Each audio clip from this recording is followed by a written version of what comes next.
severe thunderstorms all across North Texas. Thousands of Texomans lost power yesterday. Some are still in the dark this evening. However, Encore officials are working tirelessly to turn those lights back on.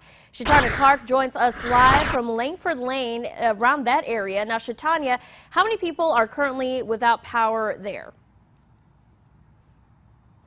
Well, Melanie, just recently, close to 150 Encore customers that live in this area were expected to be out of power. As you can see, some lights are back on. Now, this after winds and storms passed through yesterday, causing quite a havoc across Texoma.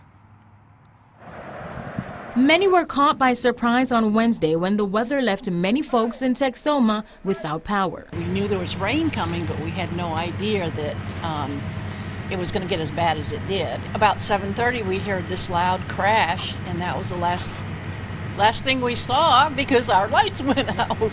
While the dark isn't everyone's best friend, Pat and John Arrington said the Encore workers and firefighters' display of professionalism leaves them no room to worry. He was really concerned, but yet I don't know, I can't explain. It was awesome. Yeah, and Encore was out here, well, it was a little bit later on in the evening. In their backyard, a pole went down, a fire sparked, but thanks to officials' diligence, they won't be in the dark for much longer. We have all hands on deck. We brought in additional resources, multiple resources throughout our service area to come in and assist with getting the restoration efforts back on. While there's no guaranteed time as to full restoration, Encore officials assure customers like Pat and John that the power will be up and running as long as conditions allow.